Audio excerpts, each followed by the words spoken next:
असे ज्ञानोबा राय. साच आणि मवाळ मितुले आणि रसाळ शब्द जैसे कल्लोळ अमृताचे म्हणून या भूमीवरती ब्रह्मविद्येचा सुकाळ ज्यांनी केलाय. 12व्या शतकामध्ये नेवाशाच्या मंदिरामध्ये ज्ञानोबरायांचे शब्द घुमले. सच्चिदानंद बाबांनी ते लिहून काढले. बाबांनी लिहून काढले नसते, ज्ञानोबरायांनी शब्द मुखातून काढले नसते, तर तुमच्या माझ्या घरात आज ज्ञानेश्वरी आली नसती. पुढच्या काळात संतश्रेष्ठ एकनाथ महाराजांनी प्रतिशुद्ध केली नसती, तर तुम्हाला आम्हाला ज्ञानेश्वरी मिळाली नसती. म्हणून आज तुमच्या माझ्या जीवनामध्ये पडणाऱ्या सगळ्या प्रश्नांची सार्थ आणि समर्पक उत्तरं जर कुठं मिळतील तर ते कीर्तनात आणि संत वाङ्मयामध्ये. विठ्ठल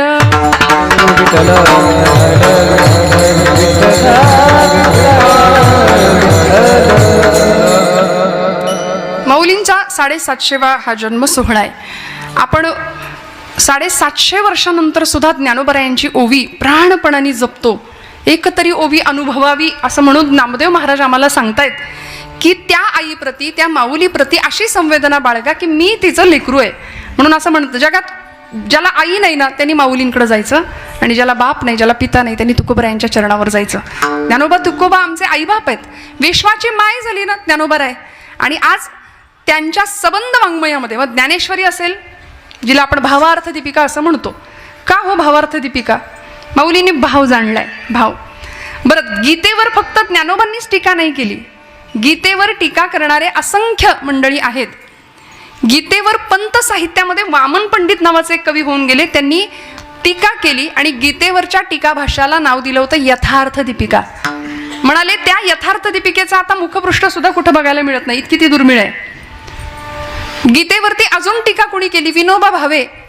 त्यांच्या आई म्हणायच्या, विनू मला ती अवघड असलेली भगवद्गीता कळत नाही रे, मला जरा समजून सांग. आणि मग आईसाठी सेवाभावानी विनोबा भावेंनी गीतेवरची टीका लिहिली आणि तिला गीताई नाव दिलं. गीताई माय माझी, मी तिचा बाळ नेणता असं म्हणून गीताई माऊली म्हणाले आणि गीताई नावाने टीका केली. अजून सांगते, या स्वातंत्र्याच्या महोत्सवामध्ये, यज्ञामध्ये, भारतीय स्वातंत्र्यासाठी ज्यांनी खूप मोठं बलिदान दिलं, सरकारचं डोकं ठिकाणावर आहे का असा जळजळीत लेख ज्यांनी लिहिला आणि स्वराज्य हा माझा जन्मसिद्ध हक्क आहे असं म्हणणारे लोकमान्य टिळक. टिळकांनी मंडालेच्या तुरुंगामध्ये गीता रहस्य लिहिलं. पण एवढं सगळं जरी आमच्या आजूबाजूला असलं तरी आज महाराष्ट्र संस्कृतीच्या गाभाऱ्यामध्ये माऊलींची ज्ञानेश्वरीच बसवली. याला कारण माऊलींची भगवद्गीता भावार्थ दीपिका म्हणून ज्ञानेश्वरीच्या रूपाने प्रगट झाली आहे. विठ्ठल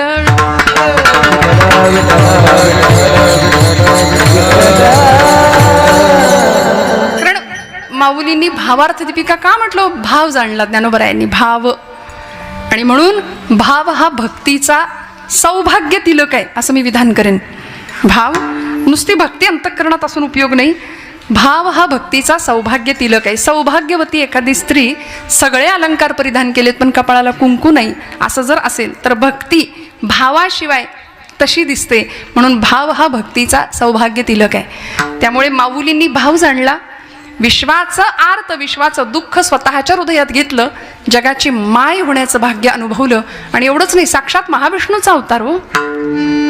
ती अक्षरे नवती देखा ब्रह्म साम्राज्य दीपिका, अर्जुनाला चितकळिका प्रगटली असे.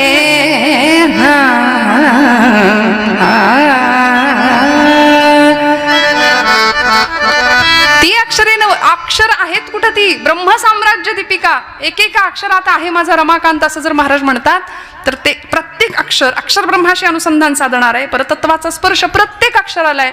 म्हणून ज्ञानेश्वरांची ज्ञानेश्वरी उघडताना सुद्धा आईच्या मांडीवर आपण बसलो, इतक्या प्रेमाने उघडावी, इतक्या प्रेमाने एक एक पान उलगडावं. आपण नुसतीच पारायण करतो, मी कुणाची निंदा नाही करत आहे बरं का, पण का जुनी मंडळी म्हणायची पारायण का करायचं? देगलूरकर महाराज जुने म्हणायचे पारायण का करायचं, कुठपर्यंत करायचं? एकाने विचारलं, महाराज पारायण कुठपर्यंत करायचं? ते म्हणले नारायण भेटेपर्यंत. पारायण कुठपर्यंत करायचं? जोपर्यंत नारायण भेटेल. पारायणाचा उद्देशच आहे नारायणाची प्राप्ती, जीवनाचा उद्देशच आहे भगवंताची प्राप्ती. कारण आपण काय करतो माहिती आहे, अखंड बोलत राहतो, ऐकायची तयारी नाही.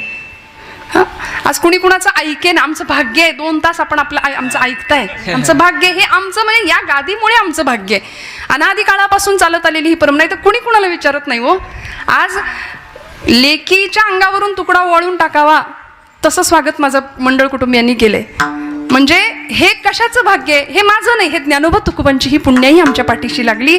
म्हणून आज इतकं प्रेम महाराष्ट्राचं आणि इतकं प्रेम आपल्या सगळ्यांचं मिळतं. हे संतांचे उपकार आहेत आपल्या सगळ्यांच्यावरती. आज आम्ही इथं जमलो बसलो, हे जन्मोजन्मी आम्ही बहुपुण्य केले, तेव्हा या विठ्ठले कृपा केली. एका जन्माचं नाही असं कुणीच समजू नका की मी कीर्तन केलं म्हणजे हे माझ्यासाठी आणि आम्ही कीर्तन ऐकलं, आम्ही कीर्तनात चाल गायली, आम्ही कीर्तनात वाजवलं नाही. तूची श्रोता वक्ता ज्ञानासी अंजन, सर्व होणे जाणे तुझ्या हाती. तुझी या सत्तेने बस, वेद सुद्धा त्याच्या सत्तेने जर बोलतात. श्रुती नेती नेती म्हणती गोविंद रे. श्रुती म्हणाल्या न इति तो कसा आहे कळतच नाही. मग त्याचं आम्ही गुणगान गाणारे कोण? आमच्या मुखातनं बोलतोय तो, आमच्या मुखातनं वाजवतोय तो, सगळंच करतोय. तुका म्हणे मज बोलवी तो देव, अर्थ भाव गुह्य तोची जाणे. आणि मग काय करते ही कथा? कीर्तन काय करतं? कथा सुख करी, कथा मुक्त करी, कथा सुख करी, कथा मुक्त करी, कथा सुख करी, कथा मुक्त करी, कथा सुख करी, कथा मुक्त करी,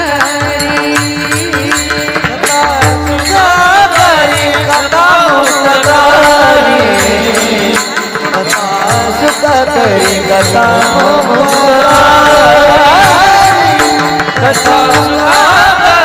कथा कथा सुख करी, कथा कथयाची बरी विठोबाची, कथयाची बरी विठोबाची, कथा सुख करी, कथा मुक्त करी, कथा सुख करी, कथा मुक्त करी, कथा सुख करी, कथा मुक्त करी, कथा सुख करी, कथा मुक्त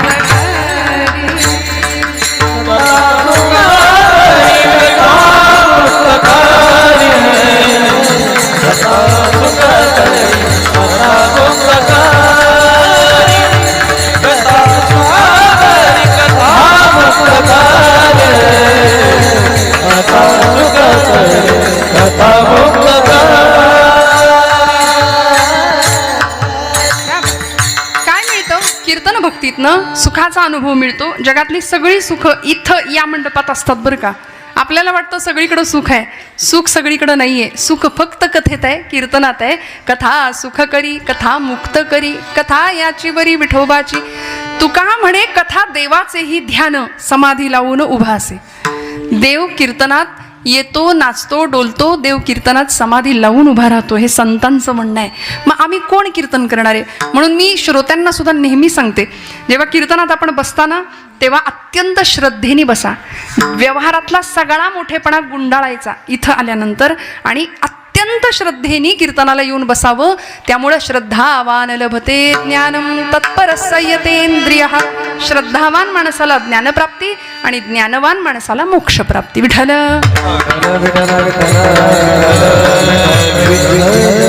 मग इथं आल्यानंतर मोक्ष कुठं कधी मिळतो? येथ मनाचा मारू न करिता, इंद्रिया दुःख न देता, येथे मोक्ष असे आयता श्रवणाची माझी. कुठंही जंगलात जायला संतांनी सांगितलं नाही, देहदंडन करायला सांगितलं नाही, काहीच नाही. नका करू म्हणाले. हे ज्ञानोबा स्वतः सांगतात. कीर्तनात फक्त येऊन बसलो आपण की येथे मोक्ष असे आयता. सध्या आयतं आपल्याला आवडतं की नाही? सगळं मोक्ष सुद्धा आयता म्हणतायत ज्ञानोबा आपल्याला मिळेल. कुठं? कीर्तनामध्ये. होय अंग हरिरूप ही भावना इथं आल्याशिवाय राहणार नाही. म्हणून मी मगाशी म्हटलं, आपण नुसतं बोलतो, मिळवत काही नाही, ऐकत काही नाही. आपण नुसतं चालतो चालतो चालतो पण पोचत कुठंच नाही. सगळे धावतायत बघा. आता जो तो धावतोय, उठल्यापासून रात्री झोपेपर्यंत अखंड धावपळ चालू आहे. प्रत्येकाची अखंड धावपळ चालू आहे. मला काकांचं नाव काय सांगितलं मगाशी? संबेराव. हां हां, रामहरी काका. त्यांचंही खूप मोठं योगदान आहे खरं. आता सहज ते दिसले म्हणून आठवलं. कसं असतं, एक एक एक एक ते मध्येच काहीतरी आठवतं आम्हाला. ठरवून काही नसतं ना हो. त्यामुळे आमची काही अशी स्क्रिप्ट आम्ही नाही तयार करत. त्यामुळे काकांनी सुद्धा आज खरं तर त्र्यंबकच्या दर्शनाला भोलेनाथांच्या आज खूप मोठी तयारी माझ्यासाठी त्यांनी केली होती, पण माझ्या भाग्यात खरं तर योग नव्हता. मी त्यांनाही नमस्कार करते. मी सांगत होते आपण चालतो, नुसतं चालतो पण पोहोचत कुठंच नाही. मग काय करायचं? पायानी चालतो, ती नुसता प्रवास होतो. तो पायानी चालल्यानंतर नुसता प्रवास होतो, पण ज्यावेळी आम्ही हृदयाने चालतो ना, तेव्हा ती तीर्थयात्रा होते, तेव्हा ती यात्रा होते. आम्ही सगळं बघतो, पण डोळ्यांनी बघतो ते फक्त दृश्य असतं, आणि हृदयाने बघतो ते दर्शन असतं. मग देव कुठे बघायचा? देव हृदयाच्या डोळ्यांनी बघावा लागेल. डोळियांचा डोळा लेवविला जेणे, लावी आले लेणे स्वानंदाचे. डोळियांचा डोळा दावी आला जेणे. कृपा किती मोठी असते, भगवत कृपा, सद्गुरु कृपा किती मोठी असते. या चर्मचक्षूंना न दिसणारं ते अंतचक्षूंना दिसतं, आणि मग जीवन परिपूर्ण झाल्याचा भाव एखाद्या साधकाला, भक्ताला मिळतो, अनुभूती प्राप्त होते, जी तुकोबरायांना मिळाली, जी ज्ञानोबरायांना मिळाली. समाधी हा शब्द बोलायला जितका सोपा आहे ना, तितकाच तो कठीण आहे.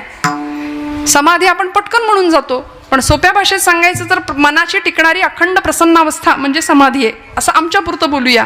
पण ज्ञानोबराय समाधी अवस्थेमध्ये जातात, निर्गुण परमात्म्याचा तत्वबोध घेतात किंवा निर्गुण परमात्म्याशी एकरूप होतात. आणि आम्ही आजपर्यंत संजीवन समाधीच्या गप्पाच मारत बसलो नुसत्या. आम्ही त्या अनुभवापर्यंत जाऊ शकत नाही, कारण संजीवन समाधी घेणारे फक्त ज्ञानोबराय, फक्त ज्ञानोबराय.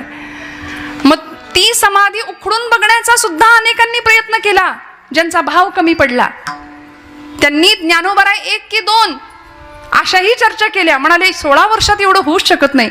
मग ज्ञानेश्वरी लिहिणारे ज्ञानोबराय वेगळे, अमृतानुभव लिहिणारे ज्ञानोबराय वेगळे, रेड्यामुखी वेद बोलवणारे ज्ञानोबराय वेगळे, आणि ज्ञानेश्वरी लिहिणारे ज्ञानोबराय वेगळे. हे ज्यांच्या बुद्धिमत्तेची मला असं वाटतं मीठ मोहऱ्यांनी दृष्ट काढावी, त्यांचा विचार असा असतो. पण आमचा भाव समृद्ध असेल ना, तर आम्हाला कळतं साक्षात ज्ञानोबराय महाविष्णूचा अवतार आहे, कैवल्याचा पुतळा. कैवल्याचा पुतळा प्रगटला भूतळा, कैवल्याचा पुतळा प्रगटला भूतळा, कैवल्याचा पुतळा प्रगटला, कैवल्याचा पुतळा प्रगटला.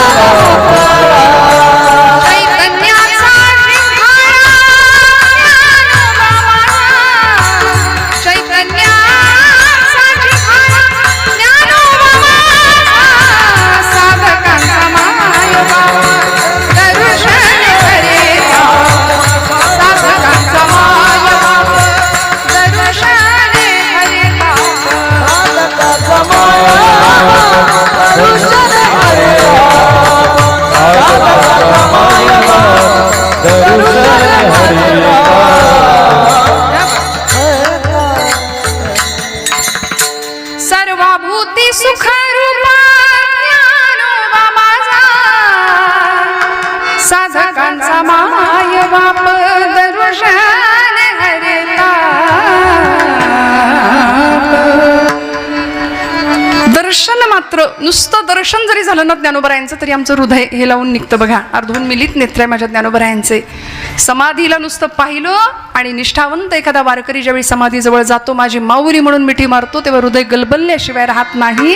आणि खरंच माऊली म्हटलं तरी आमचं हृदय अंतःकरण हेलावतं. आणि जर हेलावत नसेल, हृदयाला पान्हा फुटत नसेल, तर आम्ही माणूस नाही, आम्ही माणूस नाही.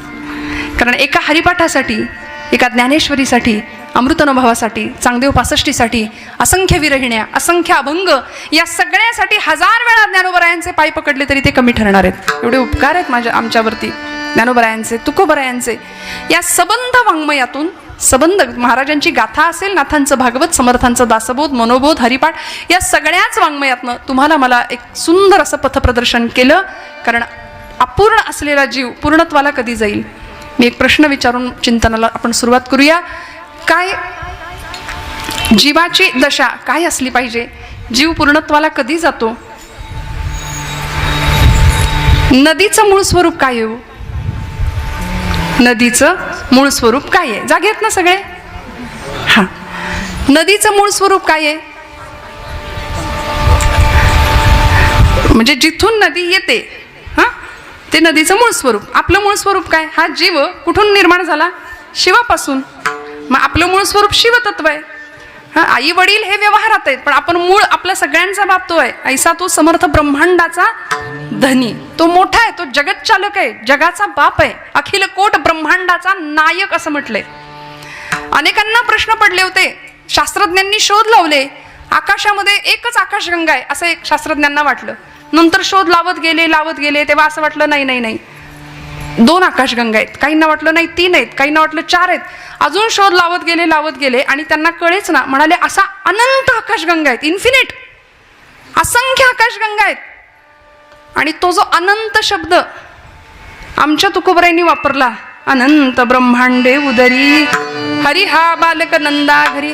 ज्या आकाशगंगा आपण अनंत म्हणतो, आमचं विज्ञान, आमचं भूगोल आम्हाला सांगतं, ती अनंत ब्रह्मांडाचा नायक असलेला तो भगवंत, ती अनंत ब्रह्मांड ज्याच्या उदरात आहे, सहस्त्र शीर्षा सहस्त्राक्ष असा भगवंत आहे. किती मोठा आहे! अनंत बाहू दरवक्त नेत्रम विभूती योग सांगतो भगवंतांचा. पश्यामि त्वाम सर्वतोऽनंत रूपम नान्तं न मध्यम न पुनस्तवादिं पश्यामि सर्वेश्वर विश्वरूपम पश्यामि विश्वेश्वर विश्वरूपम. ज्याला आदी नाही, अंत नाही, मध्य नाही, असा मोठा भगवंत. मग त्याचा शोध लावायचा असेल तर या जीवाला त्या शिवापर्यंत परत एकदा प्रवास करावा लागेल. आणि मग ही जन्म मरणाची येरझार आहे ना, ती संपेल. आम्ही नुसतेच फिरतोय. संसार या शब्दाचा अर्थ ज्ञानोबराय ज्ञानेश्वरी सांगतात, उपजणे आणि निमणे या नाव संसार. उपजणं म्हणजे काय? जन्माला येणं. निमणं म्हणजे जाणं. नुसतंच येतोय. किती वेळा जन्मा यावे, नुसती फजिती करतोय आपणच आपली स्वतःची. त्यामुळे अशी फजिती आपली होऊ नये याकरता संतांना आपली तळमळ वाटली, म्हणून आमच्या जीवनाचा एक सुंदर मार्ग त्यांनी दिला. सुंदर जीवन दिशा दिग्दर्शन केलं. मी म्हटलं नदीचं मूळ स्वरूप काय आहे? आपल्याला आपलं विज्ञान, आपलं भूगोल आपल्याला सांगतं की सूर्याच्या उष्णतेने समुद्राच्या पाण्याची वाफ होते. ती वाफ हलकी असल्या कारणाने वर जाते. हां, आणि हळूहळू त्या वाफेचे ढग तयार होतात. ते ढग थंड प्रदेशामध्ये आले की मग त्यातून पर्जन्यवृष्टी होते. तो पडणारा पाऊस पुढं ओहोळ, डोंगरातून, काड्या कपारींमधून वाहत सपाट प्रदेशावर येतो आणि तिची बनते नदी. ती नदी परत जाऊन मिळते तू का मने गंगा सागर, तू का मने गंगा सागर, तू का मने गंगा सागर, तू का मने गंगा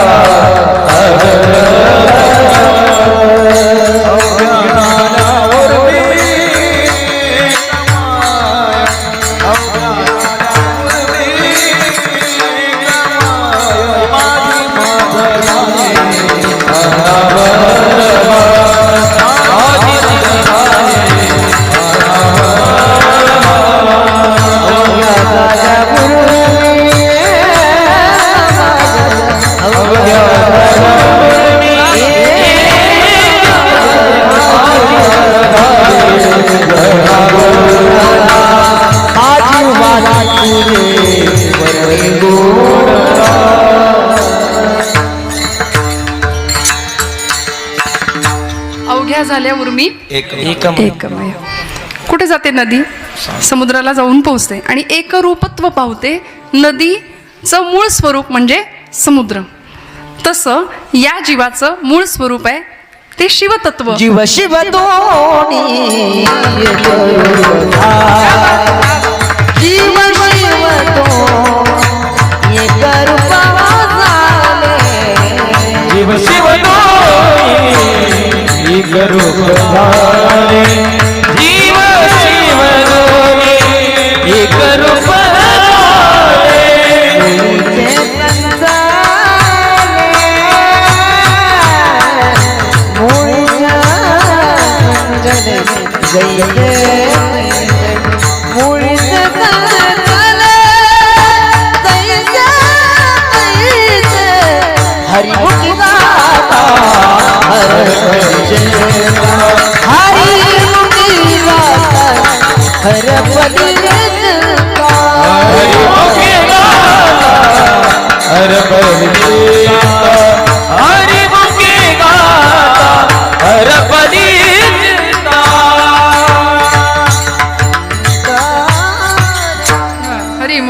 आता हरपली चिंता.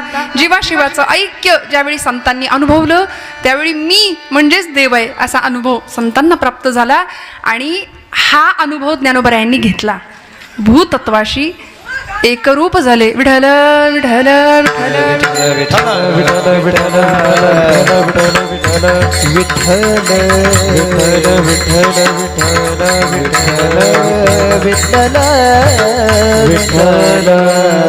तरी आपलं शांततेत चाललंय बरं आहे.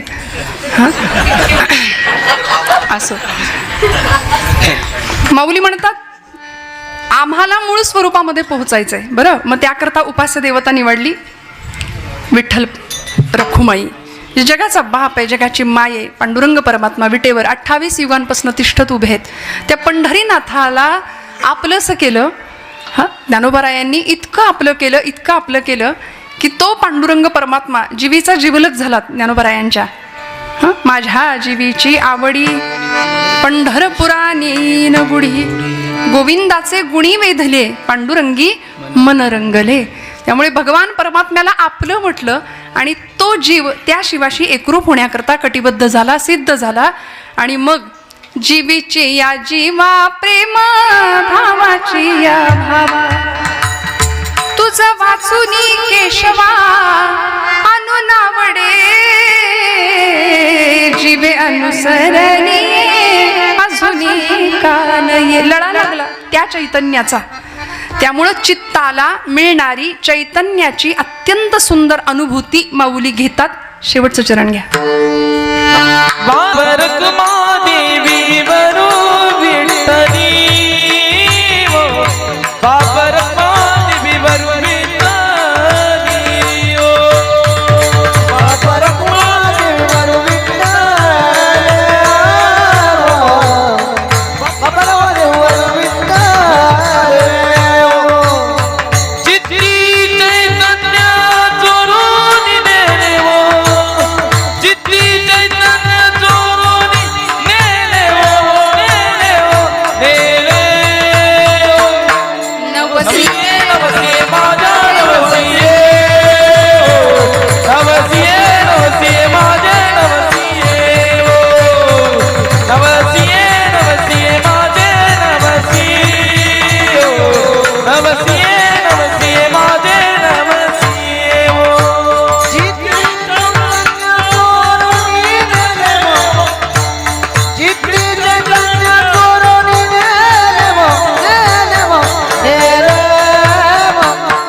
भैरवी घेतली. म्हणजे अनेकांना वाटलं झालं कीर्तन, अजून तर 10:30.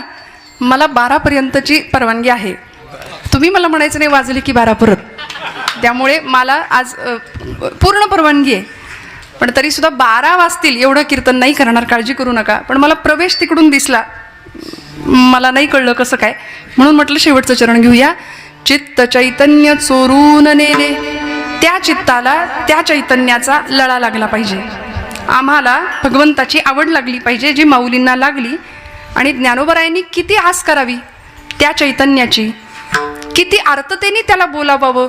पडिले दूर देशी मज आठवे मानसी, मज आठवे मानसी, नको नको हा वियोग.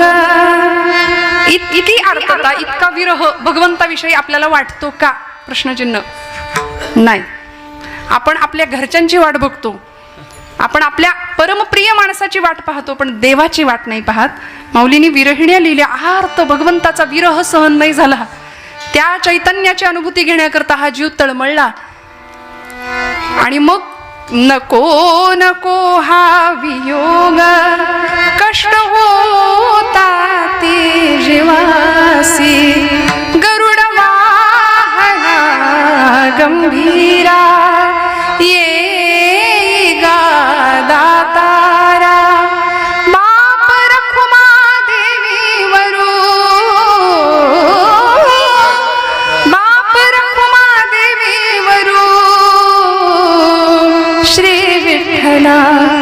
विठ्ठला श्री विठ्ठला.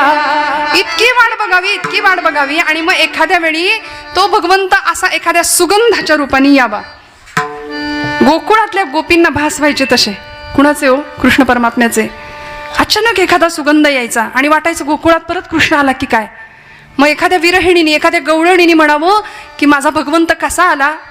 अवचिता परिमळू झुळकला अणुमाळू अवचिता परिमळू झुळकला अणुमाळू अवचिता परिमळू झुळकला अणुमाळू अवचिता परिमळू झुळकला अणुमाळू. मी म्हणे गोपाळ आला गे माये अवचिता परिमळू झुळकला अणुमाळू अवचिता परिमळू झुळकला अणुमाळू.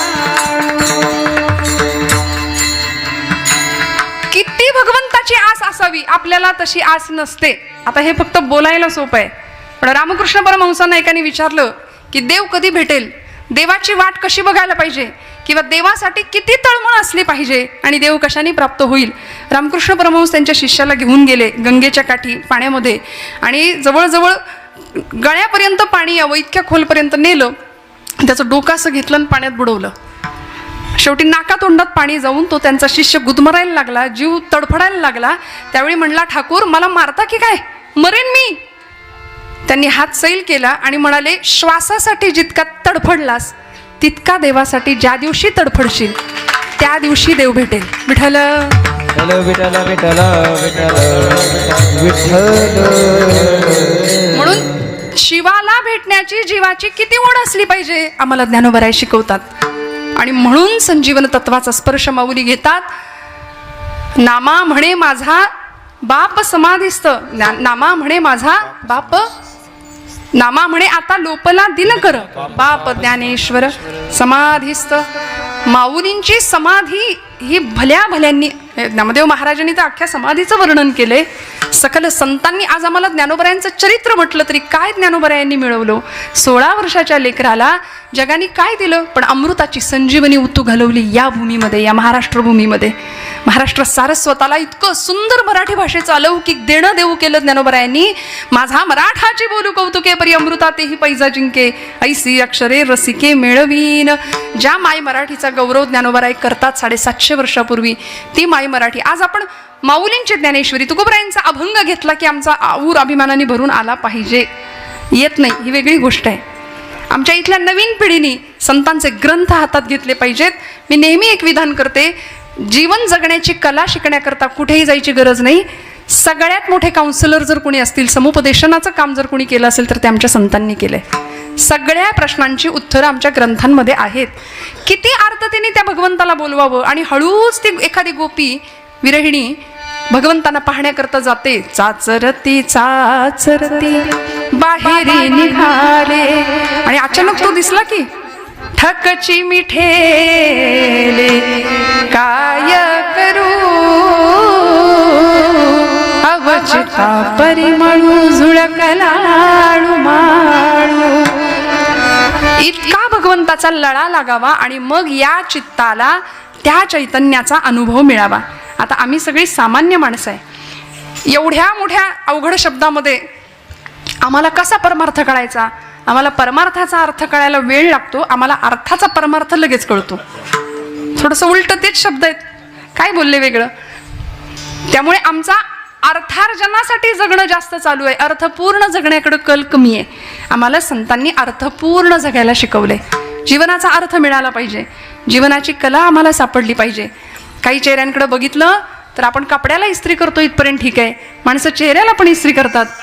कुणाच्या घेण्यात नाही, कुणाच्या देण्यात नाही, बघायचं नाही, इकडे तिकडे बोलायचं नाही, काहीच कुणाशी घेणं देणं नाही अशी माणसं असतात. चेहरा बघावा तर चेहऱ्यावर कायम बारा वाजलेले. मी इथलं सांगत नाही, इथं सगळ्यांचे छान प्रसन्न चेहरे आहेत.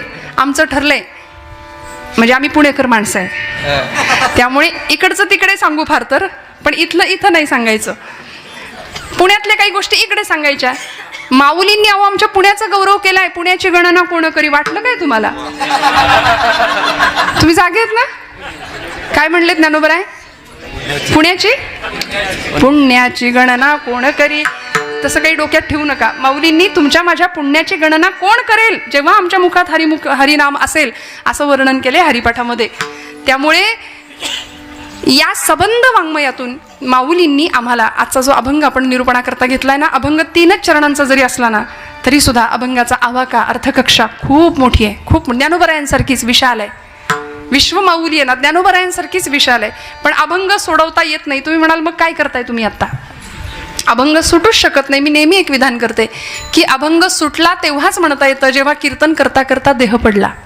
अभंग सुटत नाही. माऊलींना काय म्हणायचंय, तुकोबरायांना काय म्हणायचं, आम्ही काय सांगणार अल्पवाणीनी, काय सांगणार शब्दांची बाष्कळ बडबड. पण फक्त आपण त्या चिंतन स्पर्श किंवा त्या अभंगाच्या अर्थाची आपण पूजा बांधायची. म्हणून कीर्तन एकट्याचं नसतं, कीर्तन सगळ्यांनी मिळून करायचं असतं. कीर्तन सगळ्यांचं असतं बरं का. म्हणून कीर्तनामध्ये फक्तच एका कुणाला वर्गाला स्थान नाही. यारे यारे लहान थोर या ती भलती नारी नर सगळ्यांचे आहे यथा अधिकार. सगळ्यांनी मिळून कीर्तन करायचं. आणि या महाराष्ट्र भूमीचं संचित असं आहे, महाराष्ट्र संत मांदियाळीमधल्या प्रमुख स्त्री संत मालिकेमध्ये ज्यांचं नाव आहे अशा आमच्या जनाबाई आईसाहेब. कीर्तनातला अधिकार एवढा मोठा होता. आज या काळामध्ये महिलांनी कीर्तन करायचं की नाही यावर चर्चा चालल्यात. पण त्या काळामध्ये आमच्या जनाबाई पंढरपूरच्या वाळवंटामध्ये ज्या दिवशी नामदेव महाराजांचं कीर्तन रंगतं त्यावेळी चाल कुणी म्हणायची हा अधिकार वाणीने नामदेव ज्ञानदेवांना सांगतात. जनी म्हणे बोला ज्ञानदेवा अभंग, असा अधिकार आहे जनाबाईंचा, असा अधिकार आहे आमच्या संत मांदियाळीचा. त्यामुळे अशा चित्ताला चैतन्याचा अमृत तत्वाचा जर स्पर्श आमच्या चित्ताला लाभायचा असेल तर भगवंताकडं आम्हाला काय मागावं लागेल, कारण ही अनुभूती देणारा भगवंतच आहे. मग त्याच्याकडे आम्हाला काय मागावं लागेल किंवा एक सबंध अर्थाने मनाची भावना काय असली पाहिजे. अभंगाचं प्रथम चरण तुझी सेवा करी नमो भावे, तुझी सेवा करी नमो भावे, तुझी सेवा करी नमो भावे, तुझी करीन मनोभावे, तुझी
वा वा, जोरदार टाळी वाजवा, जोरदार सगळ्यांसाठी. गोड गोड. तुझी सेवा करीन मनोभावे, माझे मन गोविंदी रंगले. आता सुरुवात झाली बरं का आपली. तुझी सेवा करीन मनोभावे, माझे मन गोविंदी रंगले. नवसिये माझे नवसिये वो, पंढरीचे दैवते विठ्ठले वो. गोड एक याचना केली भगवंताकडे. भगवंताकडे योजक म्हणून नाही जायचं, याचक म्हणून जायचं बरं का. दोन शब्दामध्ये फरक आहे. दुर्योधन आणि अर्जुन या दोघांमध्ये फरक हा होता. देवाकडे दोघंही गेले होते युद्धासाठी, मदत मागण्याकरता. पण दुर्योधन योजक म्हणून गेला होता आणि अर्जुन याचना घेऊन गेला होता. देवाकडे याचना करावी. ज्यावेळी दुर्योधनाला भगवंतांनी सांगितलं की मी बाबा दोघांना मदत करणार आहे, पण माझ्या मदतीचे दोन वाटे करणार आहे. एका बाजूला माझं सगळं शस्त्र सैन्य आणि माझी सेना असेल, नारायणी सेना, आणि दुसऱ्या बाजूला मी एकटा उभा असेन.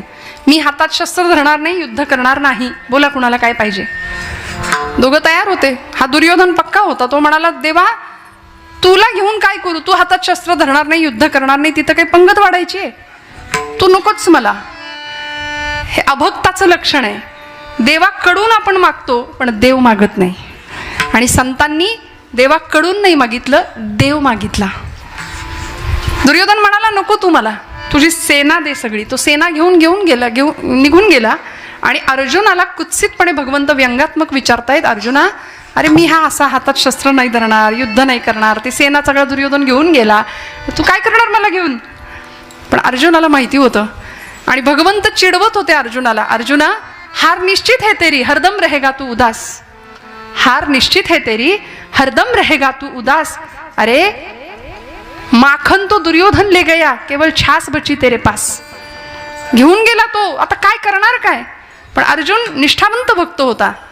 सेवेचा भाव त्याला माहिती होता. भगवंताला सांगितलं देवा जीत निश्चित है मेरी, जीत निश्चित है मेरी, दास नहीं हो सकता उदास. जीत निश्चित है मेरी, दास नहीं हो सकता उदास. अरे माखन लेकर क्या करूं जब माखन चोर है मेरे पास. काय मिळतं सेवेचं फळ, काय मिळतं. माऊलींनी आम्हाला हा भाव सांगितला. भगवंताच्या चरणावर भाव अर्पण करूया. तुझी सेवा करीन मनोभावे, माझे मन गोविंदी रंगले. बस. आणि मग त्याच मनाला छंद सुद्धा लागावा. गोविंद गोविंद गोविंद गोविंद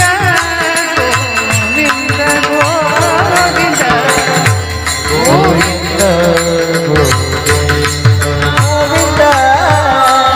गोविंद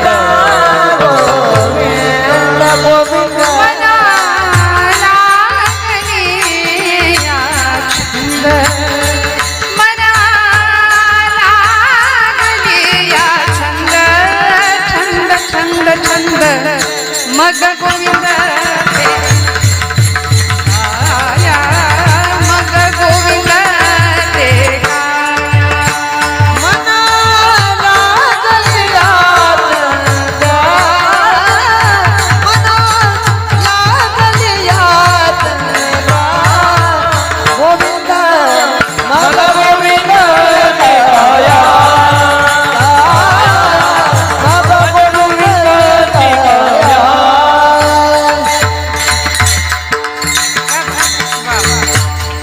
मनाला छंद लागावा भगवंताचा. माझ्या मनाला गो छंद. खरंच 12 वाजतील नाही तर मग छंद, माझ्या मनाला गो छंद. नित्य गोविंद गोविंद, नित्य गोविंद गोविंद, माझ्या मनाला गो छंद. गोड भगवंताच्या नामाचा, त्याच्या रूपाचा छंद आम्हाला लागावा आणि भगवंताच्या नामाशी, त्याच्या रूपाशी, त्याच्या चरणांशी आमचं मन एकरूप व्हावं. माझे मन गोविंदी रंगले, रंगून जावं भगवंताच्या रंगामध्ये. माऊली म्हणतात भगवंताची सेवा माझ्याकडून घडली पाहिजे. याचक भावनेने पांडुरंग परमात्म्याकडे एक प्रकारची मागणीच करतात की मला तुझी सेवा घडू दे, माझ्याकडून तुझी नितांत अखंड सेवा घडू दे. तुझी सेवा करीन मनोभावे शब्द वापरला. मनोभाव, मनावर सगळ्या संतांनी खूप भाष्य केले. मनो हि द्विविधम प्रोक्तम शुद्धं च शुद्धमेव च अशुद्धं काम संकल्पं शुद्धं काम विवर्जितम. मन एव मनुष्याणां कारणं बंधमोक्षयोः. हे मन बंधाला कारण ठरतं. हे मन अत्यंत चंचल आहे, दुष्ट आहे, हट्टी आहे, असं भगवद्गीतेत अर्जुन सुद्धा तक्रारी करतो भगवंताजवळ, देवा काय करू, हे मन ऐकतच नाही. चंचलम ही मन कृष्ण प्रमाति बलवदृढम तस्याहम निग्रहम मन्ये वायोरिव सुदुष्करम. अत्यंत चंचल आहे मन. बरं, याच मनाच्या शुद्धतेसाठी ज्ञानोबराय भगवद्गीतेचा 12वा अध्याय आम्हाला सांगतात, अथ चित्तम समाधातुम न शक्नोषि मयि स्थिरम अभ्यास योगेन मामिच्छाप्तुं धनंजय मय्येव मन आधत्स्व मयि बुद्धिं निवेशयः निवसिष्यसि मय्येव अत ऊर्ध्वं न संशयः. या सगळ्या मनाभोवतीच सगळं फिरवलं भगवंतांनी. मनाची शुद्धी, चित्ताची शुद्धी. त्यामुळं ती शुद्ध कशामुळे शुद्धता मिळेल, ते मन अत्यंत पवित्रतेने भगवंताच्या चरणाशी जाईल. त्यामुळे माऊलींनी शब्द वापरला, मला सेवा करायची, पण नुसती वरवर नाही सेवा. आमची सेवा वरवरची असते. तुका म्हणे नको वर पंग देवा, तुका म्हणे नको वर पंग देवा, तुका म्हणे नको वर पंग देवा, तुका म्हणे नको वर पंग देवा, तुका म्हणे नको वर पंग देवा, तुका म्हणे नको वर पंग देवा, तुका म्हणे नको वर पंग देवा, तुका म्हणे नको वर पंग देवा.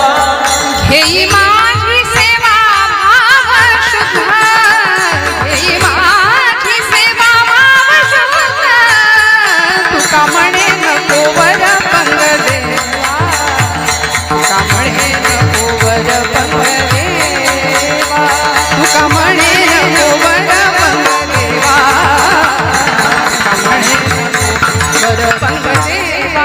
घेई माझी सेवा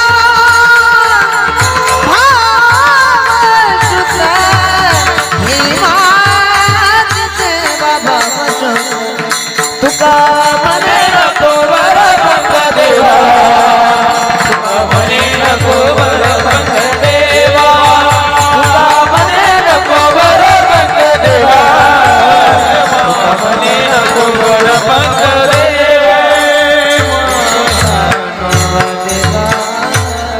तुका म्हणे नको वरपंग देवा. बघा ना, हा आनंद कुठे आहे का दुसरीकडे? खरं सांगा, इथं बसलेल्यांनी सगळ्यांनी सांगा, हा आनंद दुसरीकडे कुठे आहे का? आपण वरवर येऊन बसलो का इथे? उगीच आपलं आता घरी बसवेनाच म्हणून आपण इथे आलो का? नाही ना, अंतःकरणापासून आलो ना. घेई माझी सेवा भाव शुद्ध.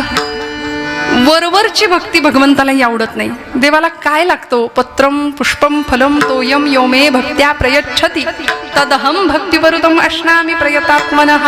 पत्र पुष्प फल तोय काहीही द्या, पण मनापासून द्या, भावपूर्ण अंतःकरणाने द्या. मी आवडीने सेवन करतो, मला दुसरं काही लागत नाही, काही लागत नाही. त्यामुळे भगवंताची सेवा कशी घडावी? तुझी सेवा करीन मनोभावे, माझे मन गोविंदी रंगले. भावाचे 5 प्रकार शास्त्रकार आम्हाला सांगतात. एक भाव फक्त सांगून मी पुढे जाणार आहे. अनेक प्रकारचे भाव आहे. शांत भाव आहे, दास्य भाव आहे, सख्य भाव आहे, वात्सल्य भाव आहे आणि माधुर्य भाव आहे. विठ्ठल विठ्ठल.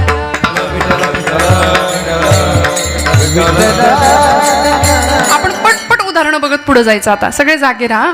शांत भावाचं उदाहरण, गुरु शिष्यामध्ये शांत भाव असतो. शिष्याचा गुरुप्रती असलेला भाव शांत भाव असला पाहिजे. खूप मला कळतं असं म्हणून गुरुसमोर कधीच नाही बसावं. जो जो जयाचा घेतला गुण तो तो मी गुरु केला जाण, म्हणून गुरुसी आले थोरपण जग अवघेचे जग सर्वत्र गुरु दिसे. आपण अशा दशेमध्ये असावं. शांत भावाचं हे उदाहरण. सख्य भावाचं उदाहरण काय? आपल्या सगळ्यांना माहिती आहे, भगवंताचा सखा कोण होता? अर्जुन होता. रुजू स्वभावाचा होता, मवाळ स्वभावाचा होता. आणि अर्जुनाचं प्रतिनिधित्व करून तुमच्या माझ्या संभ्रांत असलेल्या सगळ्या समाजाला भगवंतांनी भगवद्गीतेचं ज्ञानामृत पाजलं कुरुक्षेत्रावर. असा अर्जुन हा सख्य भक्तीचा अत्यंत सुंदर उत्तम असं उदाहरण आहे. सख्य भावाचं उदाहरण आहे. शांत भाव, सख्य भाव, दास्य भाव. आपण ज्यांच्या समोर बसले होत आता, जगात असं उदाहरण आहे दास्य भक्तीचं. दास्य भावानी सेवा केली भगवंतांची आमच्या मारुतीरायांनी. रामायणातलं मारुती हे नाव जर काढून टाकलं तर काय उरतं? काही उरत नाही, काही नाही उरत. म्हणून तर मारुतीरायांना भगवंतांनी शेवटचा अनुभव दिला. भक्ताला देवानी अनुभव दिला, चित्त चैतन्य चोरून नेले. काय अभंगाभोवती फिरायचं बघा ना.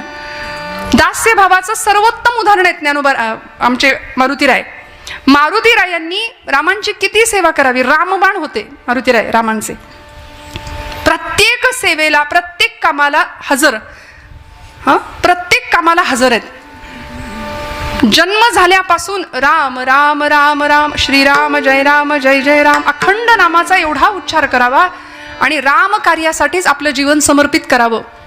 दास या शब्दामध्ये काय काय येतं? मने सहित वाचा काया. तुकोबराय म्हणतात, अवघे दिले पंढरीराया. देवाला मन द्यायचं, वाणी द्यायची, वाचा द्यायची, काया म्हणजे देह देऊन टाकायचा आणि सगळं देवाच्या कार्यासाठी समर्पित करायचं. म्हणून तर त्याचा प्रसाद म्हणून मारुतीरायांना मिळाला. हा प्रसंग मी बऱ्याचदा सांगितलेला, अनेकांनी ऐकलाही असेल. काय मिळालं? त्याचं फळ म्हणून काय मिळालं? त्या सेवेचं फळ काय मिळालं? ज्यावेळी रामराज्याभिषेकाच्या प्रसंगी मारुतीराय, आता मारुतीरायांचं अधिष्ठान आहे म्हणून सांगते, सगळी वानर सेना म्हणजे लंका दहन झालं, मारुतीरायांनी सगळे पराक्रम केले. एवढंच नाही, रावणाचं आणि रामाचं युद्ध झालं, रावण वध झाला आणि सगळे आता अयोध्येच्या दिशेने माघारी आले, निघून आले. सगळी वानर सेना आली. नळ, नीळ, जांबुवंत, सुग्रीवांगद सगळे आले. प्रभू आले, सीतामाई आल्या. आणि आता अभिषेक, रामराज्याभिषेक सोहळा. त्या सोहळ्यामध्ये सगळ्यांना प्रसाद मिळणार होता. सगळेजण आनंदात होते, सगळ्यांना प्रसाद मिळणार होता. लक्ष्मण महाराजांकडे यादी होती. सगळ्यांना खात्री होती यादीमध्ये पहिलं नाव कोणाचं असलं पाहिजे? मारुतीरायांचं नाव पहिलं असलं पाहिजे. जशी आपल्याला खात्री तशी तिथल्या सगळ्यांना खात्री होती दरबारातल्या की मारुतीरायांचं नाव पहिलं असलं पाहिजे. पण लक्ष्मण महाराजांनी यादीत नाव पहिलं वाचलं. राजे सुग्रीव महाराज आले, प्रसाद घेतला, नमस्कार केला, निघून गेले. युवराज अंगद आले, प्रसाद घेतला, निघून गेले. नळ, नीळ, जांबुवंत सगळी वानर सेना यायला लागली. पण मारुतीरायांचं नावच यादीत दिसेना कुठे. सगळ्यांना चिंता लागली, मारुतीरायांना स्वतःला चिंता लागली. ते असे वर मान करून बघायला लागले, मी इथं आहे, दिसलो नाही का तुम्हाला अजून? फोटोत कशी मान आपण वर करतो, मी दिसलो पाहिजे. तसं भक्ताचा भोळा भाव काय होता मारुतीरायांचा, मी रामाला दिसलो पाहिजे माझ्या. म्हणून देवा मला विसरलात का तुम्ही? अंतःकरणाची भाषा आहे. वाईट वाटलं, पण रामांसमोर असे समोर आले आपण दिसावं म्हणून आणि म्हणले, रामा प्रभू मला दुसरं काही नको, मला प्रसाद नको, पण तुमच्या पायाखालची एखादी चुरगळलेल्या फुलाची पाकळी जरी मला दिली ना तरी ती मला चालेल, पण मला प्रसाद द्या प्रभू. मारुतीरायांचं नाव नाही यादीत, मारुतीरायांच्या नावाचा उच्चार होईना. शेवटी मान खाली घातली आणि मारुतीरायांकडे बघून रामांनी सुद्धा मान खाली घातली. तेव्हा आईसाहेब बोलल्या आणि म्हणाल्या, अहो तो कधीचा तळमळतोय, त्याला द्या प्रसाद.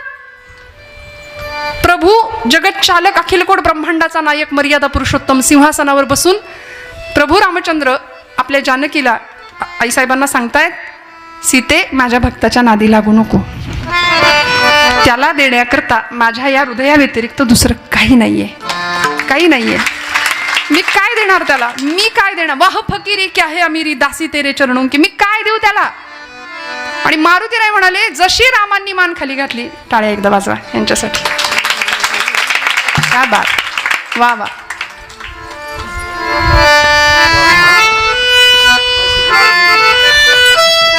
बॅकग्राऊंड म्युझिक लागतं की नाही आपल्या सगळ्यांना? सिरियलचा जमाना आहे सगळ्यांना, मग क्या बात. आणि जसं मारुतीरायांना कळलं की प्रभू पाहतायत माझ्याकडे पण मान खाली घातली, तसं मारुतीराय म्हणले, देवा आता माझ्या या देहाकडे तुम्हाला बघावंसं पण वाटत नाही, जातो म्हणाले माघारी. म्हणून मान वळवली आणि निघाले माघारी. आणि निघाले तेवढ्यात मारुती इकडे या असा आवाज दिला आईसाहेबांनी. सीतामाईंना नाही राहवलं. अक्षरशः लहान लेकरू जसं उड्या मारत जातं ना आईकडं, तसे गेले, धावत गेले आणि म्हणले, माझा बाप विसरला पण आई नाही विसरली. म्हणून एरवी रामांच्या बाजूला बसणारे मारुतीराय आता पार्टी पक्षच बदलला, आईकडे बसले. आता तरी वेळ लागतो का पक्ष बदलायला, नाही का? पण मारुतीरायांचा भाव वेगळा होता. आईजवळ बसले आणि सीतामाईंनी मारुतीरायांच्या डोक्यावरून असा हात फिरवला. म्हणले, मारुती किती कष्टलास, किती श्रमलास, किती झिजलास रे. तू जर नसतास तर कसं झालं असतं हे सगळं? तू नसतास तर अहिरावण महिरावणाच्या तावडीतनं आम्हाला कुणी सोडवलं असतं? तू नसतास तर समुद्र उल्लंघण्याचं पराक्रमी कार्य कुणी केलं असतं? तू नसतास तर लंकेचं दहन कुणी केलं असतं, तू नसतास तर माझा शोध कुणी घेतला असता, तू नसतास तर प्रभूंची मुद्रिका मला कुणी आणून दिली असती, तू नसतास तर रामायण झालंच नसतं, तू नसतास तर लक्ष्मण मूर्छित झाले होते, द्रोणागिरी पर्वत कुणी आणला, अख्खं मेडिकल स्टोअरच आणलं होतं उचलून, या म्हणले तुम्हीच यातलं शोधून. काय झालं असतं तू नसतास म्हणून असं डोक्यावरनं हात फिरवला आणि हा घे प्रसाद म्हणून गळ्यातला रत्नांचा कंठा जो प्रभूंनी दिला होता भेट म्हणून तो काढला. एक एक रत्न पृथ्वी मोलाचं होतं, ते दिलं आणि मारुतीरायांकडे दिलं. इतका आनंद झाला मारुतीरायांना, बाप विसरला, माझी आई नाही विसरली, मला प्रसाद मिळाला. आणि तो कंठा घेऊन नाचत उड्या मारत, कारण त्या प्रत्येक रत्नातनं पुढे राम सीता दिसत होते असंख्य रूपामध्ये. आनंदाच्या भरामध्ये मारुतीराय आले बाहेर आणि काही क्षण गेले, काही क्षण निघून गेले आणि धाडकन आवाज आला. तसा एक पहारेकरी धावत आला, म्हणले आईसाहेब तुम्ही दिलेला प्रसाद फोडला त्यांनी बाहेर जाऊन. आईसाहेबांनी बोलवून घेतलं, म्हणाले का रे मारुतीराय असं का केलं.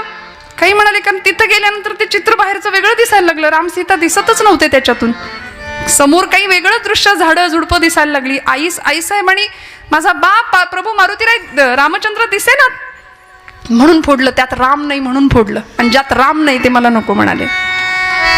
आईसाहेब म्हणाले एवढं राम राम राम करतोस, खरंच मारुतीराय इतकं प्रभूंवर प्रेम आहे. आणि मग त्या प्रसंगामध्ये सगळ्या दरबाराला काय सगळ्या जगाला अवाक करून सोडेल ही मारुतीरायांची भक्ती छाती विदीर्ण केली आणि सगळ्या जगाला राम सीतेचं दर्शन घडवलं. म्हणाले आईसाहेब रामच काय तुम्ही सुद्धा आहात म्हणाले माझ्या हृदयात. किती प्रेम करावं, काय द्यावं भगवंतांनी या प्रसंगामध्ये. आता प्रभूंना राहवलं नाही, इतका वेळ सिंहासन सोडलं नव्हतं रामांनी, आणि आता रामप्रभू उठले, धावत गेले आणि कडकडून मिठी मारली मारुतीरायांना. वाल्मिकी रामायणामध्ये वाल्मिकी सांगतात की या प्रसंगामध्ये रामप्रभू मारुतीरायाला विचारतात, मारुतीराय सांगा आता तुम्ही कोण आहात. हे जे दृश्य आहे ना ते जीवाशिवाच्या भेटीचं आहे. चित्त चैतन्य चोरून नेले, इतकं सुंदर दृश्य. आपण कुणीतरी जुन्या मंडळींनी कधीतरी हा फोटो पाहिला असेल. रामांचं मस्तक मारुतीरायांच्या खांद्यावर आहे आणि मारुतीरायांचं डोकं रामांच्या खांद्यावर आहे. असं मिठीचं त्यांच्या भेटीचं एक दृश्य अलीकडे ते दिसत नाही, चित्र दुर्मिळ झाले, पण कधीतरी शोधा, खूप सुंदर चित्र. त्यावेळी प्रभू बाजूला झाले आणि म्हणाले मारुतीराय सांगा आता तुम्ही कोण आहात, तुम्ही कोण आहात. मला माझ्या हृदया व्यतिरिक्त तुला द्यायला दुसरं काही नाही, मी मलाच तुला देऊन टाकतो. आणि मग मारुतीराय सांगतात देह पातळीवर जर हा प्रश्न तुम्ही मला विचाराल असाल तर देह बुद्ध्या तुदा सोहम, तुम्ही वाजवताय मग तेच सूर आता. जीव बुद्ध्या त्वदंशकः आत्मबुद्ध्या त्वमेव अहम् इति मे निश्चिता मती. देहबुद्ध्या तो दासोहम, देह पातळीवर मी तुमचा दास आहे. जीवबुद्ध्या त्वदंशकः, जीव पातळीवर मी तुमचाच अंश आहे. आणि आत्मबुद्ध्या त्वमेव अहम, आत्म पातळीवर जर तुम्ही हा प्रश्न मला विचारत असाल तर मी म्हणजे तुम्ही आणि तुम्ही म्हणजे मी. हा अनुभव मिळाला. कशाचं फळ, तुझी सेवा करीन मनोभावे, माझे मन गोविंदी रंगले. सेवेचं फळ मिळालं. आणि देवाच्या हृदयात, देवाच्या घरात शिरायचं जर काही दार असेल ना तर ते एकच आहे. ज्ञानोबराय सांगतात जो द्या ज्ञानाचा कुरुठा, तेथ सेवा हा दारवंटा, तो स्वाधीन करी सुभाटा ओळगोनी. देवाच्या घरात शिरण्याचं दार जर कुठलं असेल तर सेवेचा दारवंटा माऊली सांगतात. आणि ही सेवा भल्या भल्यांनी केली, देवभक्तांनी केली, देशभक्तांनी केली, धर्मभक्तांनी केली, राष्ट्रभक्तांनी केली. 32व्या वर्षी इंद्रायणी भीमेच्या काठी मृत्यूला निधड्या छातीने सामोरे जाणारे राज्याचे धाकले धनी, सेवाच होती धर्माची. जीवाची प्राणाची पर्वा नाही केली. औरंगजेब 1000 वेळा सांगत होता राजाजी मेरी बात मानो, धर्म बदला, हमारा मुस्लिम धर्म स्वीकार कर लो, कभी किसी हिंदू को न मिलेगी इतनी इज्जत आपको दे दूंगा, तमाम हिंदुस्तान की सूबेदारी आपको बहाल कर दी जाएगी, मेरी बात मानो, आप इस्लाम धर्म कबूल करो. पण संभाजीराजे वाकले नाहीत, झुकले नाहीत. देहाचे इंचावर तुकडे केले, पायापासून डोक्यापर्यंत. वडूतुळापूरच्या संगमावर रक्ताच्या चिळकांड्या उडाल्या होत्या भीमा इंद्राणीच्या संगमामध्ये. पण नाही, सेवेसाठी या प्राणाची बाजी लावली, सबंध देह समर्पण केला. आमच्या मातृभक्तांनी सुद्धा, देशभक्तांनी सुद्धा इथं रक्ताचं बलिदान दिलं. 15 ऑगस्ट देशाचा स्वातंत्र्य दिन काही दिवसांनी येतोय. ही भूमी देशवीरांची, शूरवीरांची आहे. इथं रक्त सांडलं आणि इथल्या प्रत्येक क्रांतिकारकांनी, प्रत्येक देशभक्तांनी सेवेचं योगदान दिलं. माऊली देवाची सेवा सांगतात. अनेकांनी आम्हाला देशाची, देशालाच देव मानलं. सावरकरांनी मातृभूमीलाच देव मानलं होतं. स्वतंत्रते भगवती, स्वतंत्रता देवीला भगवती स्वरूपामध्ये पूजलं होतं. भारत मातेला भगवती स्वरूपामध्ये पूजलं, जगदंबा स्वरूपामध्ये पूजलं आणि तिची पूजा केली, तिची आराधना केली. ज्यावेळी 50 वर्ष अंदमानची काळकोठडी सुनावली जाते सावरकरांना, त्यावेळी बायको भेटायला येते सावरकरांची मुंबईच्या कारागृहामध्ये. यमुना त्यांचं नाव होतं. 18 वर्षाच्या होत्या, माई म्हणायचे सावरकर त्यांना. 25 वर्षाच्या आपल्या पतीला यमुना माई भेटायला जातात आणि साखळदंडांनी जखडलेला आपला पती आपल्या समोर पाहतात. काय असतं त्याग बघा. आणि 18 वर्षाच्या त्या सौभाग्यवती स्त्रीनी आपल्या नवऱ्याकडे बघावं, डोळ्यातनं टचकन पाणी आलं, पुसून टाकलं. सावरकर म्हणतात, माई ओळखलं नाही ना मला तुम्ही? कारण विलायतेहून, लंडनहून बॅरिस्टर होऊन येणार होतो असं तुम्हाला वाटलं असेल. पैसा मिळवू, थाटात संसार करू असा विचार तुम्ही केला असेल. पण नाही हो, माझी भारत पारतंत्र्यात पिचते, लाखो संसार उद्ध्वस्त होत आहेत. ते संसार सावरण्यासाठी माझी चुलबुळकी फोडून राष्ट्राचा संसार करावा असा मी विचार केला. संसार आम्ही सगळेच करतो. काट्याकुट्या जमवायच्या, घरटी बांधायची, त्याच्यात पिलांची वीण वाढवायची. यालाच जर संसार म्हणत असतील तर असा संसार चिमण्या, कावळे सगळेच करतात. मला माझ्या देशाचा प्रपंच करता आला, यात धन्यता माना, यात धन्यता माना. या प्रसंगामध्ये यमुनामाई सावरकर सांगतात, मला सगळं मान्य आहे. अंदमानच्या काळ कोठडीमध्ये तुम्हाला काय शिक्षा अनुभवायला मिळेल मला माहिती नाही, पण मी सांगेन तेवढा एक मंत्र म्हणाल का? कृष्णाय वासुदेवाय हरये परमात्मने प्रणतः क्लेशनाशाय गोविंदाय नमो नमः. हा मंत्र एकदा म्हणाल का? सावरकर म्हणाले, हा मंत्र म्हणण्यामुळे तुला बरं वाटणार असेल तर नक्की म्हणतो. पूजा अर्चा नसेल केली, तासनतास देवासमोर नसेल बसले, पण जीवनाचं तत्वज्ञान कळलं होतं. म्हणून तर जहाजातनं उडी घेण्याचं सामर्थ्य प्राप्त झालं होतं. कारण माझा आत्मा अमर आहे, देह संपणार आहे, हे गीतेचं तत्वज्ञान त्यांना माहिती होतं. नैनं छिंदन्ति शस्त्राणि नैनं दहति पावकः न चैन क्लेदयन्त्यापो न शोषयति मारुतः. सावरकर आपल्या पत्नीला समजावताय, माझा देह जरी निघून गेला तरी हिंदू धर्मशास्त्र आत्म्याचं अमरत्व मानतो. त्यामुळे माझा आत्मा अमर आहे. अनादि मी, अनंत मी, अवध्य मी भला, मारेल रिपू जगती असा कवण जन्मला. पुण्यामध्ये आपण आला तर डेक्कनच्या चौकामध्ये सावरकरांचं स्मारक आहे, जिथं विदेशी कपड्यांची होळी त्यांनी केली होती. तिथं ते अक्षरं कोरलेली आहेत, अनादि मी, अनंत मी. हे गीतेचं तत्वज्ञान ज्यावेळी सावरकर लिहितात त्यावेळी सेवेचा भाव आम्हाला स्पष्ट कळतो. काय मातृभूमी प्रति सेवा भाव असेल? का माऊलींनी हीच सेवा सर्वश्रेष्ठ मानली असेल आणि पांडुरंगाला तीच सेवा मागितली असेल? मी माझ्या देशाची सेवा करणार, मी माझ्या मातृभूमीची सेवा करणार. आणि अगं बायकोला सांगतायत की दरवर्षी वटपौर्णिमेला हा असा पती तू मागशील तरी कसा? कारण या जन्मात मी तुला इतकं छळलंय, इतका त्रास दिलाय, काही नाही सुख मिळालं माझ्यामुळे तुला. पण 18 वर्षाच्या यमुनामाई काय करतात? काय असते निष्ठा, काय असतो सेवाभाव, काय असतं समर्पण? यमुनामाई अशा खाली वाकल्या, तुरुंगाच्या सडीतून हात आत घातला, पायाला स्पर्श करायला. सावरकर मागे झाले, म्हणले, माई काय करता? पाय बघून ठेवते म्हणाल्या, पाय बघून ठेवते, पुढच्या जन्मात चुकायला नको. कारण स्वतःच्या प्रपंचाची राखरांगोळी करून, स्वतःचं चुलबुळकं फोडून हा राष्ट्राचा संसार करावा असा पती पुरुषोत्तम जर भगवंतांनी या जन्मात मला दिला असेल ना, तर जन्मोजन्मी हाच पती मिळावा अशी भगवंताकडे प्रार्थना करते. पाय बघून ठेवते, पुढच्या जन्मात चुकायला नको. इतकं प्रेम मातृभूमी प्रती, इतकं प्रेम देशभूमीविषयी. आणि मग याचा परिणाम म्हणून आज आपण आपले हे सगळे दिवस पाहतोय बरं का. सीमेवर जवान लढतोय, ती त्याची देशसेवा आहे. शेतामध्ये घाम गळणारा शेतकरी आहे, ती त्याची काळ्या आईची सेवा आहे. म्हणून आपण जेवायला बसताना कायम या दोघांना मी नेहमी म्हणते, दोघांना आठवायचं. मऊ गादीवर अंग बिछाण्यावर टाकताना या देशाचा जवान आणि या देशाचा किसान, या दोघांचं स्मरण करून अन्नाचा घास पोटात घालावा. कारण हे सगळं त्यांचं देणं आहे आम्हाला, हे सगळे त्यांचे उपकार आहेत. छत्रपती शिवाजी महाराजांना घडवणारी जिजाऊ मातो श्री काय सेवा भाव रुजवला असेल. बरं, राजा म्हणून मिरवायचं नाही, हे राज्य नसे शिवबाचे, हे राज्य देवधर्माचे, हे राज्य तुझं नाही. इथं सिंहासनावर तू बसणार नाही, अनेकांच्या रक्ताचं बलिदान इथं सिंचन होईल आणि मग तू राजा म्हणून राज्याभिषेक होईल 6 जून 1674 रायगडावर. त्यामुळे हे राज्य देवधर्माचं आहे राजा. म्हणून कायम संस्कारांची आणि सेवाभावाची पेरणी ज्यांनी छत्रपतींच्या काळजामध्ये केली. काय असतो सेवाभाव? या रायगडाचं बांधकाम ज्यांनी केले ते आमच्या शिवकाळातले इंजिनियर होते, हिरोजी इंदलकर. राजांनी विचारलं होतं, इतकं सुंदर बांधकाम केलंय हिरोजी काका, काय देऊ तुम्हाला, काय बक्षिसे देऊ? काही नको म्हणाले. फक्त रायगडाचं बांधकाम पूर्ण झालं आणि ज्या पायरीवरून सगळी मंडळी जातील तेव्हा तुमच्या दर्शनाला, तेव्हा त्या पायरीचा चिरा बनून राहतो आणि तिथं लिहितो, सेवेसे ठाई तत्पर हिरोजी इंदलकर. हजारो शिवभक्त, हजारो मावळे ही पायरी तुडवून जातील, तेव्हा हा देह राजा तुमच्या चरणाशी समर्पण केल्याची कृतार्थता माझ्या नशिबाला येईल. हा असतो सेवाभाव. का ज्यावेळी अफजल खान वधाच्या मोहिमेला राजे चालले होते की नाही, अफजल खानाचा मोठा अक्षरशः वरवंटा येत होता महाराष्ट्राच्या दिशेने आणि राजे अफजल खानाच्या मोहिमेच्या दिशेने चालले होते.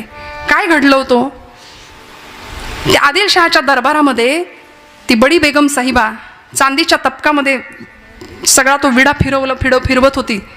कुणीच विडा उचलत नव्हतं आणि बडी बेगम साहिबा न राहून म्हणाली, क्या इस दरबार में कोई भी मर्द नहीं है? एवढं ऐकलं आणि तो अफजल खान नावाचा पठाण उठला आणि त्यांनी तो विडा उचलला आणि म्हणाला, शिवाजी को यू पकड के लाऊंगा. शिवाजी तो पहाड़ का चूहा है.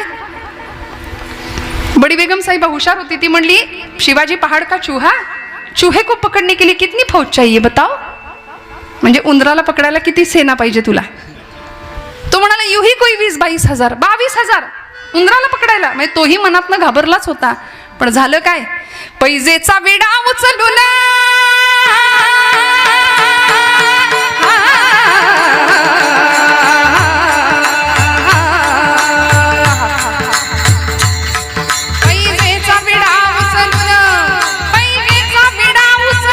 मोठ्या तोऱ्यानं अफजल खाना निघाला विजापुराहून. शिवाजीला आणतो मी पकडून, शिवाजीला आणतो मी पकडून. बरळला खान हुशारीनं, बरळला खान हुशारीनं, बरळला खान हुशारीनं.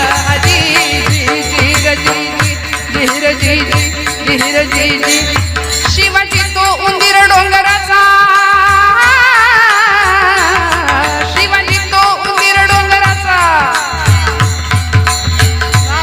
शिवाजी तो उंदीर डोंगराचा, शिवाजी तो उंदीर डोंगराचा. बच्चा मराठ्याचा नेहम काय त्याचा, कदाचित घेईल माझा प्राण, कदाचित घेईल माझा प्राण. संग 20,000 सैन्य घेऊन, संग 20,000 सैन्य घेऊन निघाला मोठ्या तयारीनं, निघाला मोठ्या तयारीनं, निघाला मोठ्या तयारीनं. तुळजापूरला धडक मारली, तुळजापूरला धडक मारली, भवानी फोडली, भवानी फोडली.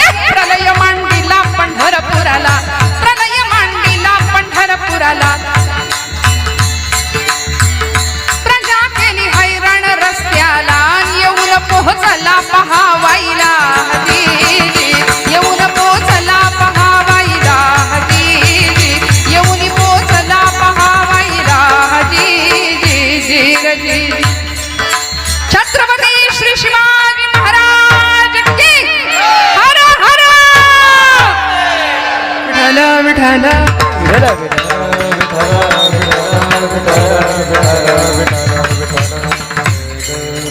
निघाला ना प्रतापगडाच्या दिशेने, स्वराज्याच्या दिशेने अफजल खान येत होता. येता येता तुळजापूरची भवानी तिच्यावर घण घातला जगदंबेवरती. पांडुरंगाच्या भक्तांनी पांडुरंगाची मूर्ती चंद्रभागेच्या डोहात लपवून ठेवली म्हणून पांडुरंगा हाताशी नाही लागला. पण अनेक मंदिरांना खणत्या लागल्या, पहारी लागल्या. अनेक देवळांचा, मंदिरांचा, मूर्तींचा विध्वंस करत अफजल खान येत होता. आणि त्याच्या मोहिमेच्या दिशेने अनेक मावळे सज्ज होते राजांच्या बरोबर. राजा आम्ही लढू, आम्ही सेवा करू स्वराज्याची. जीवाची बाजी लावून सगळे मावळे तयार होते. 65 वर्षाचे कान्होजी काका राजांकडे आले आणि राजांना सांगितलं, राजा हे बघ पत्तूर पाठवले अफजल खानाने आणि त्या पत्रात लिहिलं होतं, कान्होजी काका तुम्ही शिवाजी राजांचे निष्ठावंत मावळे आहात, तुम्ही आम्हाला येऊन मिळा. राजाने दिलं नाही एवढं वतन आणि एवढं सगळं आम्ही तुम्हाला देऊ, तुम्ही आमच्याकडे येऊन आमच्याकडे काम करा. लेकाचा दम देतोय आणि नाही दिलं, नाही आलात तर पुढच्या होणाऱ्या परिणामाला सिद्ध राहा. राजा बघितलं का लेकाचा दम देतोय म्हणले, काय करू? राजे म्हणाले, काका अफजल खान तुम्हाला बोलावतोय, तुम्ही जाऊ शकता. कारण माझ्याकडं शस्त्रसाठा सैन्यसाठा कमी आहे, आपल्याकडे किल्ल्यांची संख्या कमी आहे, मावळे कमी आहेत. अफजल खान फार मोठा वरवंटा घेऊन स्वराज्यावर चालून येतोय. या मोहिमेत कदाचित विजय मिळेल न मिळेल, पराजयाला सामोरं जावेल. आणि बुडणाऱ्या जहाजामध्ये आपणहून आपलं बोचकं कोण आणून ठेवेल? तेव्हा तुम्ही हवं ते करा. तो खंडोजी